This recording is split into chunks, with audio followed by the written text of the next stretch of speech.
It's Wednesday, May 24. In the headlines in local news, US $1.5 billion forecast in tourism earnings for this summer. In business news, BOJ projects inflation will again exceed target. Regionally, Guyana making moves to boost local tourism. Internationally, authorities widen investigation over Kenya cult deaths. And in sports, young reggae girls to face Canada. This is the news on PBC Jamaica. I'm Simone Absalom Gale.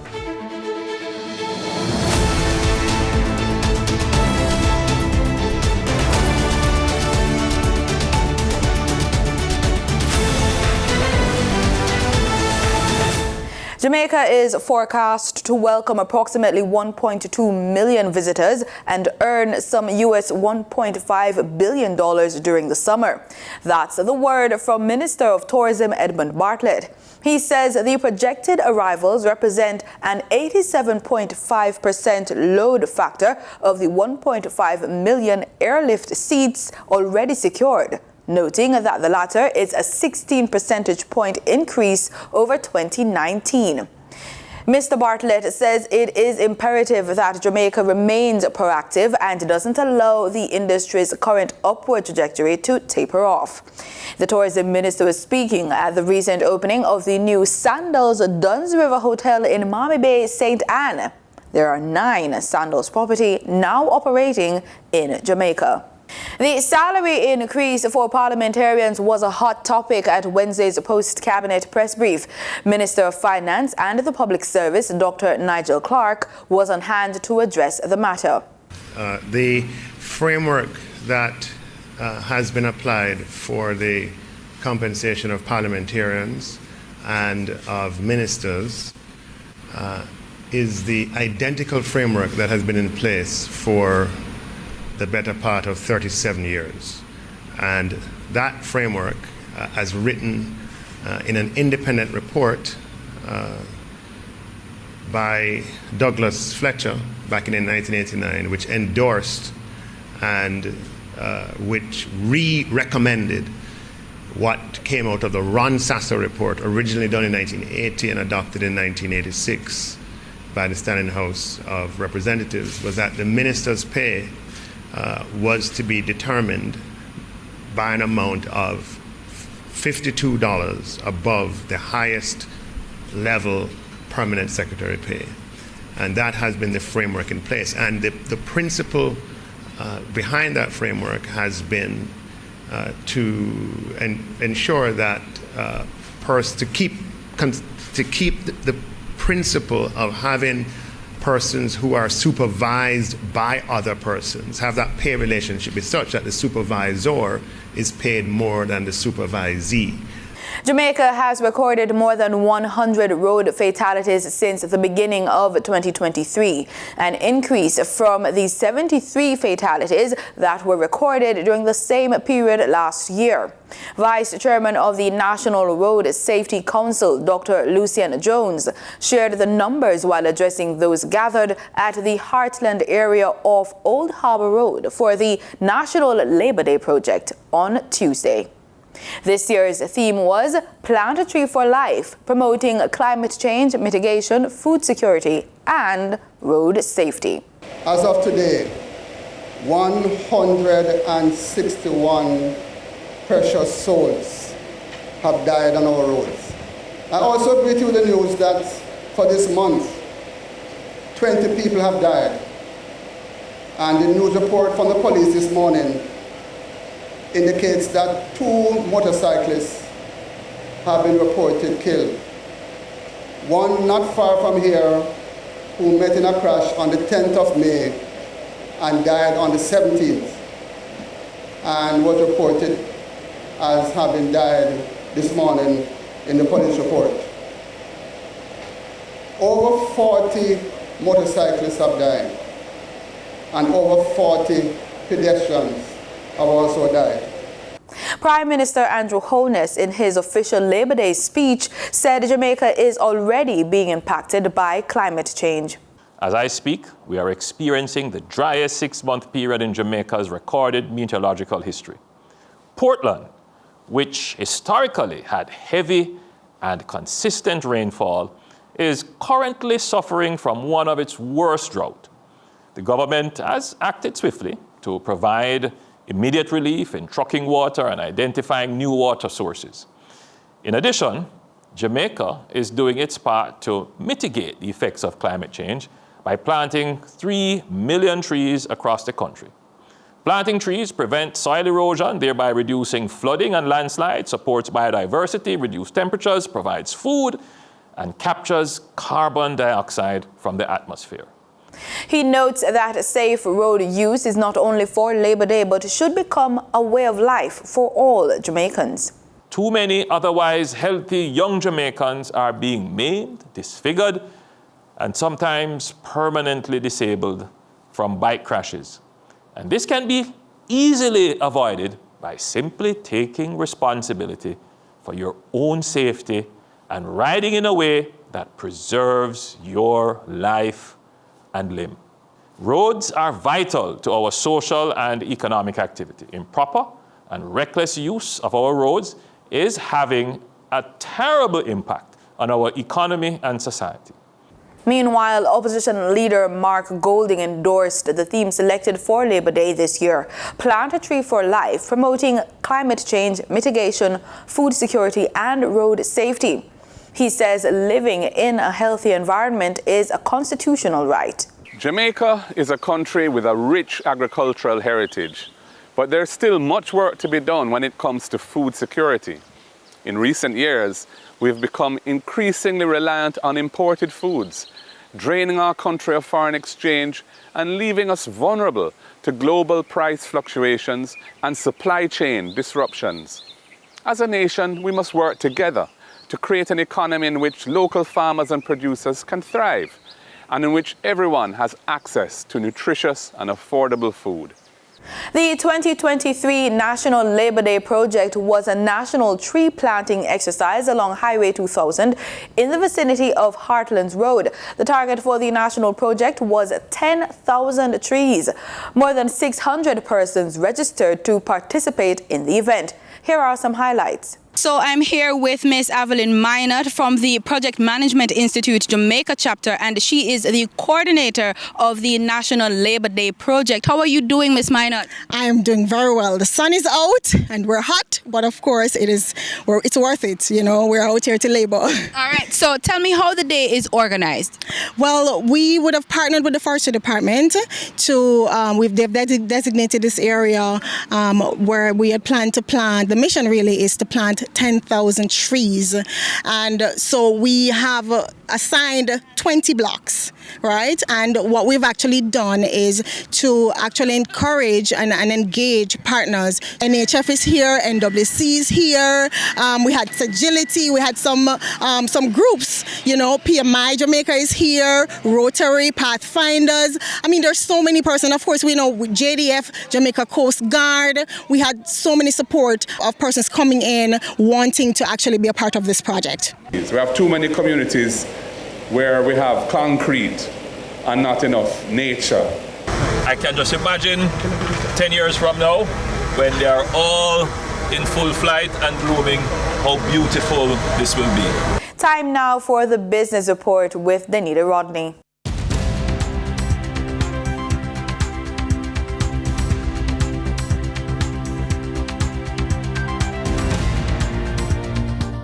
The Bank of Jamaica is projecting that inflation will again exceed its 4 to 6% target range this year. The prediction comes from the central bank's Governor Richard Bowles while he was speaking at the central bank's monetary policy press briefing on Monday. The risks to the inflation outlook are balanced. Higher than projected future wage adjustments, a stronger than anticipated impact of climate change on domestic agricultural prices, and a worsening in supply chain conditions could put upward pressure on inflation. Further, higher than projected interest rates among the major developed economies could worsen the interest differential, thereby putting pressure on the exchange rate, which would contribute to higher inflation in the economy. Governor Biles also mentions factors that could lead to low inflation. Among the factors that could lead to lower than projected inflation are weaker than expected global growth, which could negatively impact domestic demand, as well as some projected adjustments to regulated prices not materializing.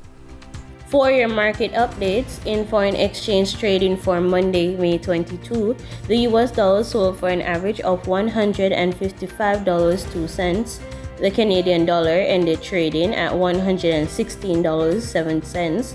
The pound sterling traded for $191.29, and the euro sold for an average of $171.16. In JSE trading, the JSE index advanced by 2,217 points. The junior market index advanced by 12 points. The combined market index advanced by 2,185 points, and the All Jamaican Composite Index advanced by 3,640 points.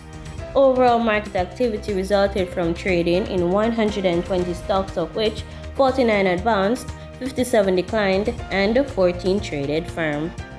Stocks advanced for AMG Packaging and Paper Company Limited, Barita Investments Limited, and Cargo Handlers Limited. Stocks declined for 138 Student Living Jamaica Limited, 138 Student Living Jamaica Limited Viable Preference, and Berger Paints Jamaica Limited. Trading firm were Access Financial Services Limited, Caribbean Flavors and Fragrances Limited, and Community and Workers of Jamaica CCU Deferred Share. The overall volume leaders were Paramount Trading Jamaica Limited with over 27 million units, Trans-Jamaican Highway Limited with over 4 million units, and Jamaican Teas Limited with over 2 million units. In regional stocks, in Trinidad and Tobago, Calypso Macro Index Fund posted 160 shares. On the Barbados Stock Exchange, Goddard Enterprises Limited was the volume leader with over 50,000 shares. They were followed by Emera Deposit Receipt, which traded 200 shares. In regional business, in Trinidad and Tobago, according to the Central Statistical Office for the month of April, consumers saw lower prices on some food items and a decrease in inflation. Here are the details. According to the Central Statistical Office, there was a 1.1% decrease in the index for food and non-alcoholic beverages for April. The CSO says contributing significantly to this was the general downward movement in the prices of some food items like hot peppers, okras, tomatoes, grapes, carrots, pimentos, among others. However, the CSO says the full impact of these price decreases was offset by the general increases in the prices of some foods like chilled or frozen beef, chilled or frozen pork, onions, cheddar cheese, eddos, among others. Additionally, the CSO is also reporting that inflation has gone down. It explains the inflation rate for the period April 2022 to April 2023 was 7.3%. This represents a decrease from 7.8%, which was recorded in the previous period. In international business, Wall Street ended lower and investor jitters grew as another round of high-stakes negotiations between President Joe Biden's team and congressional Republicans ended with no signs of progress in the U.S. debt limit talks. U.S. stocks ended sharply lower on Tuesday as investors grew more anxious over a lack of progress in U.S. debt limit talks. The Dow lost 0.7%, while the S&P 500 and the Nasdaq both lost more than 1%. Another round of high-stakes negotiations between President Joe Biden's team and congressional Republicans ended with no signs of progress as the deadline to raise the government's $31.4 trillion borrowing limit ticked closer. The U.S. government could default as soon as June 1st, causing economic calamity. Investors are also waiting for minutes from the Federal Reserve's meeting in early May, due on Wednesday, to assess the central bank's next likely move on interest rates. As a result, the market is simply listless, says Lisa Erickson, head of Public Markets Group at U.S. Bank Wealth Management. There's just a lot of concerns going on, whether it's going to be how the debt impasse is resolved to more hawkish Fed speak, in addition to the fact that we're past the bulk of corporate earnings. And really, while earnings were better and more resilient than expected, they really did point to a downturn in what's going on in markets. Among individual movers, shares of Broadcom gained 1.2% after the chipmaker entered into a multi-billion-dollar deal with Apple to use chips made in the United States. Apple fell 1.5%. Zoom video communications dropped more than 8% after the video conferencing platform reported its slowest quarterly revenue growth. Helping limit larger losses, data from S&P Global showed that U.S. business activity rose to a 13-month high in May, lifted by strong growth in the services sector. The report was the latest sign that the economy held its momentum early in the second quarter, despite the risk of a recession. In market data for oil prices rose after data showed U.S. inventories and fuel supplies tightening. Brent crude rose $1.09 to $77.93 a barrel, while West Texas Intermediate crude gained $1.14 to $74.05 a barrel. And that was the business report on PBCJ. I'm Danita Rodney. In regional news, the Grenadian government has reconfirmed grant financing for over £16 million under the United Kingdom's Caribbean Infrastructure Partnership Fund. Grenada will benefit from more than £16 million in grant financing under the United Kingdom Caribbean Infrastructure Partnership Fund (UKCIF) facility.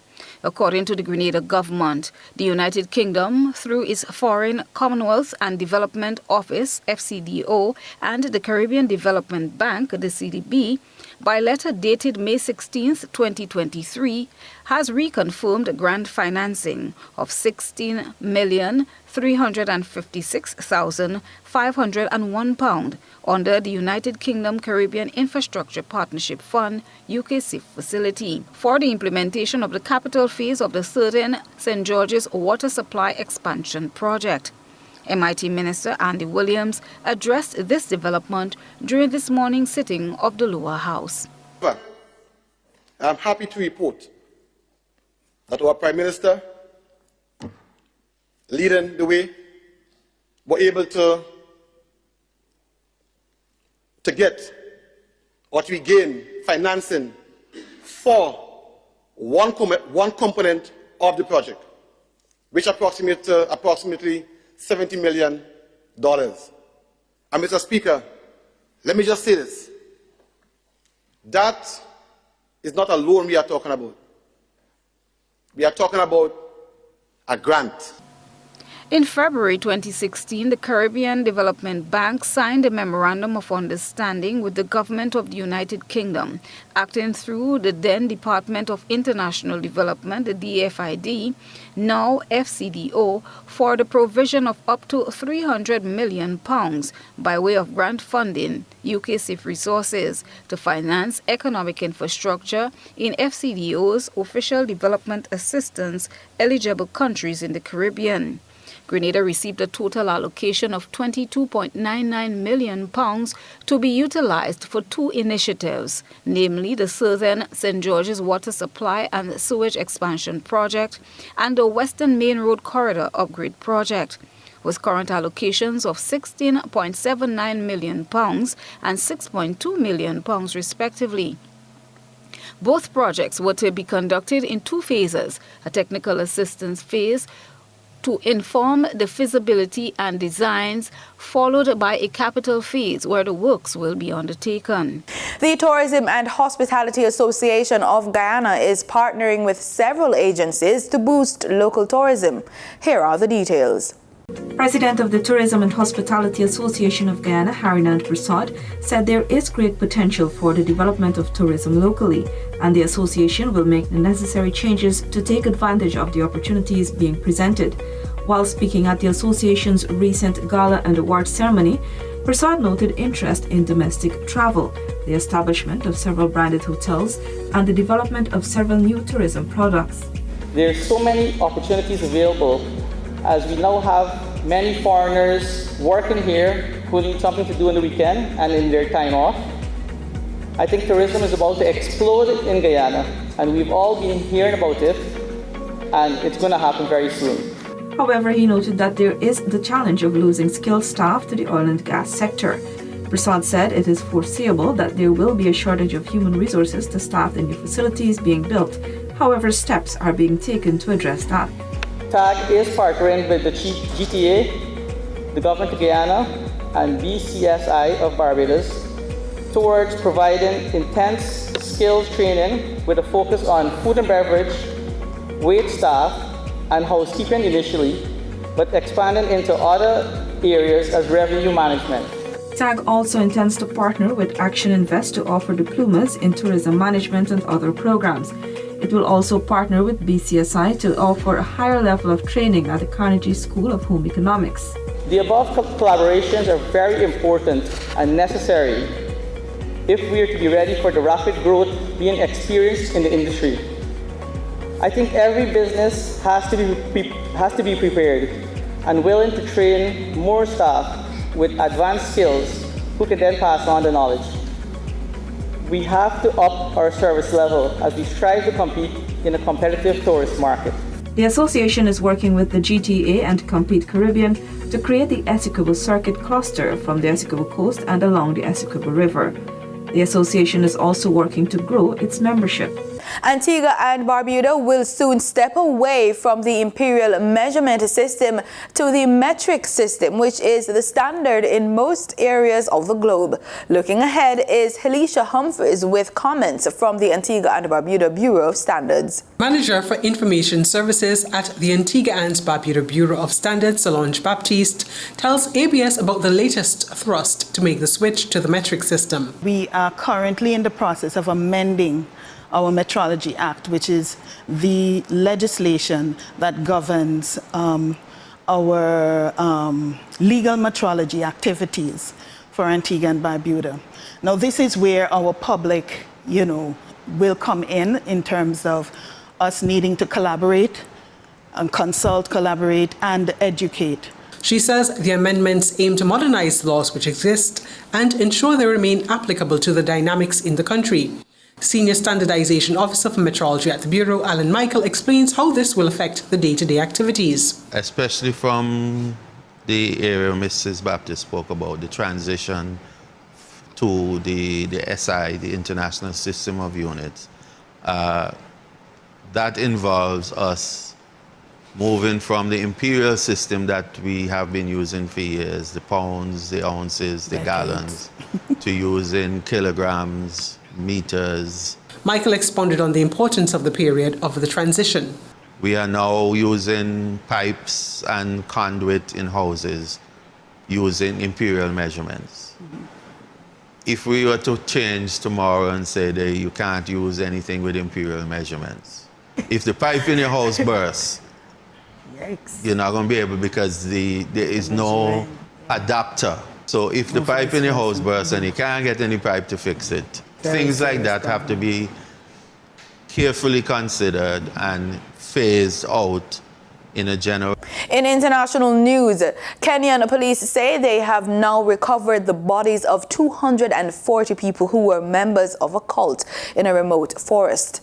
Survivors say Pastor Paul Mackenzie Ndenge ordered his followers to starve themselves to death. Investigators are trying to establish if some of the bodies buried at the site came from somewhere else. Survivors say children were starved first and some were suffocated or buried alive if they didn't die.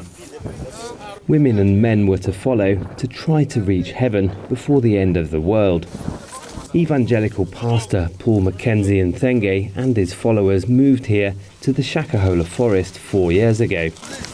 We spoke to somebody who's worked at the exhumation site but is not authorised to talk. He told us about 70 or 80 bodies appeared to not be part of the cult. There's a place where we found many graves together, concealed under recently planted vegetables. Those many bodies were wrapped in a different way. The bodies of people from there were normally wrapped in just a bed sheet. These ones were wrapped tightly and some with straps around the necks, as if for carrying them. Mackenzie used to preach at his church in the town of Malindi. He also had a TV station and a YouTube channel. He's now in custody awaiting charges. He's been arrested and released several times before, even after his followers started dying. Many people here say he was paying off the police in Malindi. The officers in charge have been transferred. Come, receive your healing. Investigators say he had business dealings with this man, another preacher called Ezekiel Adero. Thousands of people come to his nearby church every week. Left ovary. In this video, a woman says her ovaries were removed for cancer treatment and then reappeared after she drank blessed water, which Ezekiel sells. His rapidly growing church appears to have made a large amount of money in a short time. Police records show that not everyone who comes here leaves alive. The church premises are vast. They include 2 banks. Here there's a shopping mall and a fuel station under construction. There's also a hotel that houses the sick. Police say they're investigating cases of people who've died in here, whose bodies they say may be among those buried in Shakahola Forest. Ezekiel was arrested last month but has since been released on bail. His bank accounts were briefly frozen. His lawyers deny all allegations and say he was not involved in the cult. Some people are calling for the growing number of churches in Kenya to be regulated. A committee of senators is gathering views on how that could be done. How do we protect our country from unnecessary suffering, which is brought by people who are misusing the freedom of worship that is guaranteed in the Constitution? Constitutional rights present one challenge, political power presents another. Some of the preachers have popularity that politicians long for, and they work together. Families of the hundreds of people still missing are waiting to see if all the questions about the bodies in Shakahola will be answered. It's not clear if the extent of Mackenzie's networks will ever be revealed, or if the most powerful people involved will ever be held to account. Malcolm Webb, Al Jazeera, Kilifi County, Kenya. In sports, Jamaica's young reggae girls will face Canada in today's CONCACAF Women's Under-20 Championship. The game is scheduled to begin at 3 p.m. Jamaica time at the Estadio Felix Sanchez Stadium in Santo Domingo, Dominican Republic. In other Group A matchups, the defending champions USA will face Panama at the same location at 6 p.m. And that's the news on PBCJ. Pleasant viewing.